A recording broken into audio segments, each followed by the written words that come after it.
Nice getting above all the rankings. huh?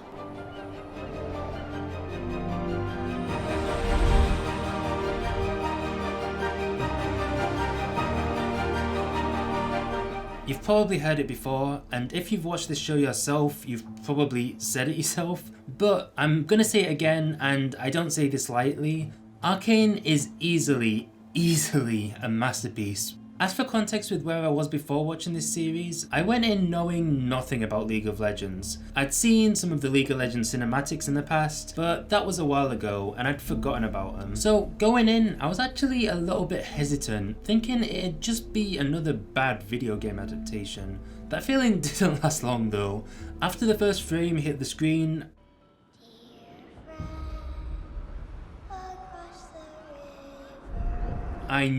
I just knew that I was in for something special, and that basically continued to the great ending of the last episode. Not only did the show totally throw away my fears, it totally threw away my expectations of what I could expect from a Western animated show, especially in terms of its look. But then, for one of the biggest games in the world, I guess Riot just decided to splash the cash.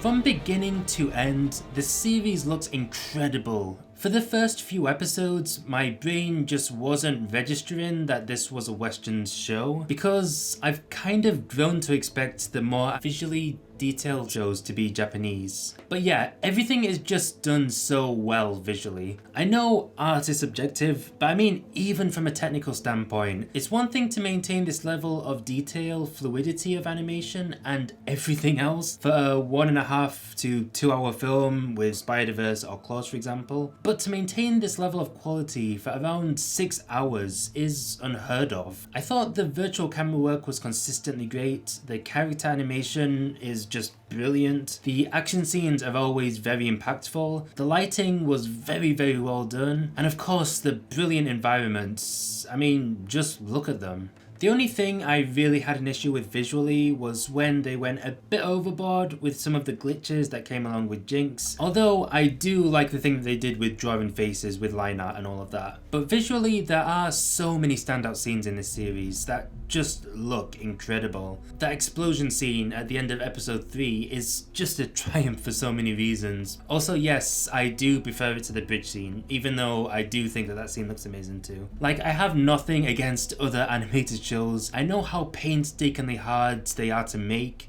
I've been trying to learn animation myself and it is hard. I can totally understand why series that have a really long runtime just can't look as good as many films. To make Arcane, it took Fortiche over 6 years of pretty much throwing their all at this project. And probably Riot throwing a bunch of money at them for good reason. And I just can't see any other Western animation company putting all of that time not only into an animated series, but especially into an adult animated series of that quality. I am planning to do an entirely separate video talking about adult animation, and we'll be discussing that aspect of Arcane there. Basically though, there are 3 things that I think all tied together to make this work as well as it did, and then give it the popularity that it deserved. Firstly, there's Riot that felt like they could make this project and make it an adult animated series, because Riot knows that its audience are teens and above, so it didn't really have to hold back in that department. They also apparently have some really talented writers on their team, because yes, the League of Legends lore team wrote this. Secondly, Riot came to Netflix, which is now embracing anime and is very much willing to accommodate adult animation. Some really great ones like BoJack Horseman and Beastars, which I love. And there's also Dota, Dragon's Blood and Castlevania, which I've only watched the first episodes to, but these are series that are very highly regarded by others. Finally, Riot's also nailed their animation studio choice by hiring Fortiche for this project. I did do a whole video about Fortiche, which you can check out, but in a nutshell, this studio has been killing it with their animations for so many years now. I'm just so happy that everything happened as it did, and that Riot was so willing to spend as much as they spent to allow Fortiche to really go all out with this. As well as go ahead with the enemy music video, which has scenes that are not actually in the show. Again, Riot have too much money.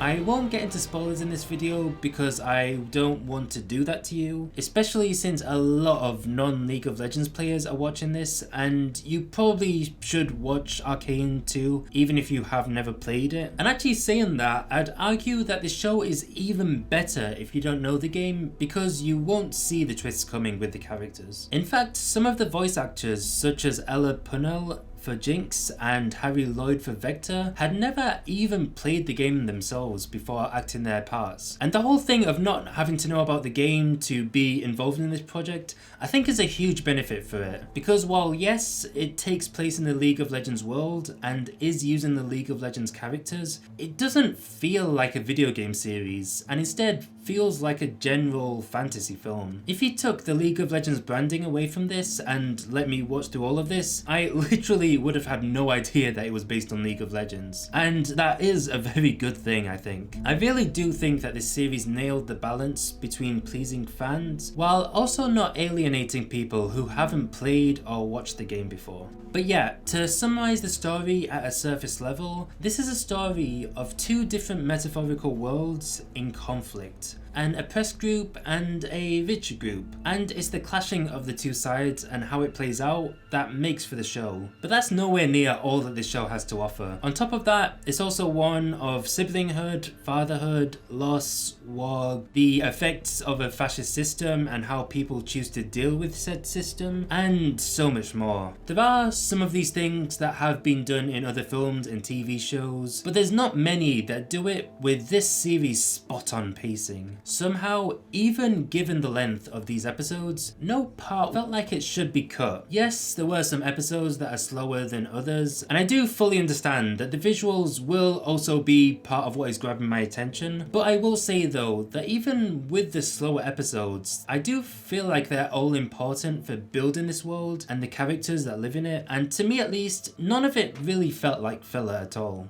Arcane Season 1 is split up into 3 feature film length acts. Act 1 is definitely my favourite, mostly because I just love episode 3 and thought that the build up to it was so good. But the other 2 acts are still top tier storytelling. There are a lot of separate plots though, but they do interweave and they do affect each other. But they save the big convergence to the end, which I'll just say is great, and I'll leave it at that to avoid spoilers. For Arcane, the writing team at Riot built episodes that were engaging throughout, had tension when needed, and slowed down and built up the characters when needed too. The episodes left me thinking about them long after they were done, and when you have middle episodes, not filler in this case, but you know those in-between episodes between the big events, that are as memorable and as enjoyable as this, you know that you have done something special, and that the part of the load of money that Riot has was well spent on this.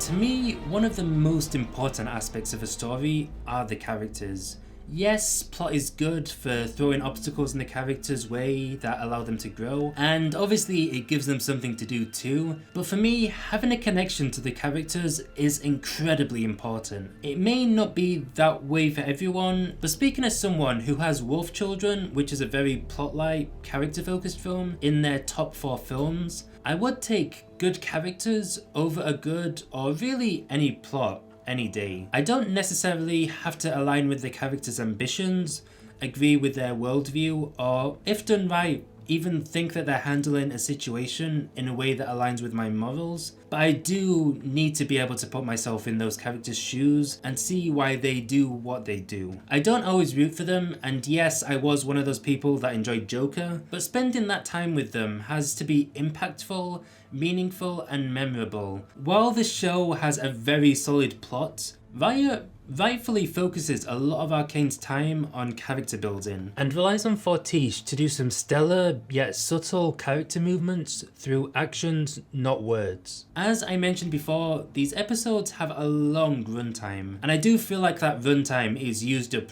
really well. Yes, partially for some great action scenes, but also for scenes that help to build my connection with these characters, which honestly made episode 3 devastating and made the rest of the episodes leading up to the finale very impactful. Each character feels unique and is very much driven by different philosophies. Some are good, some are debatable, and some are very much doing the wrong things to get what they think will be a good result. The clashing of these different personalities is always great to watch, and I am very excited to see many of the characters continue to grow in Season 2. These fun to watch, believable characters are also undoubtedly helped by some great voice acting. So props to the voice actors and to Kristen Link and Alex Yee's directing for that. In Arcane, the characters that need to be explored deeply are explored deeply. The connection between the characters is solid and believable, their conflicts have emotional weight to them, very heavy weight at times, and the Riot Games lore team made sure that the characters that matter are all distinct and well written, even if that did mean spending quite a lot of time on the characters. But hey, Riot sure has the money to spend on allowing them to do that.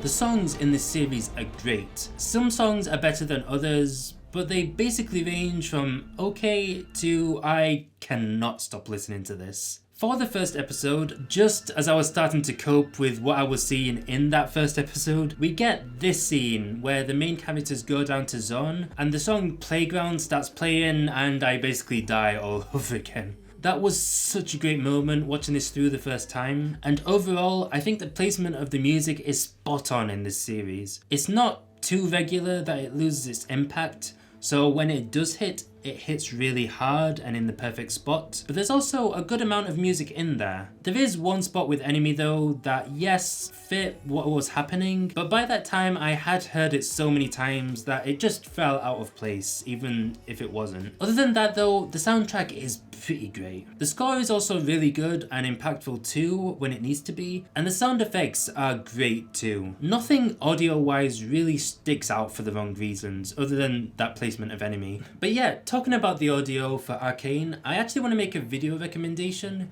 Mako, who wrote the ending song, did a super interesting behind the scenes video of that song. Absolutely don't watch this until after you've seen the series to the end, because obviously spoilers. But yeah, I loved learning about his process, and I'm generally so happy that Riot hired so many great artists to make songs in this. Not that they would have seemed expensive with the load of money Riot has though.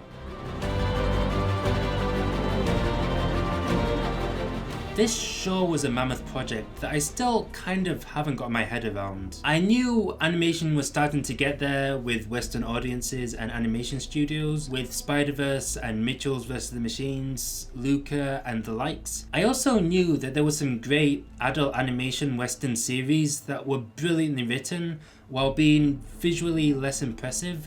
For example, the adult animation BoJack Horseman. Little did I know though that Arcane was in development and I was going to get the great film level visuals mixed with a great story, and that I was going to be blown away as much as I was by it. What did you think about Arcane? Be sure to let me know down in the comments down below, but please don't leave any spoilers. You don't want to ruin a surprise for somebody who may just be discovering Arcane. But yeah, I hope you all have a great day. Thank you all for watching. Bye.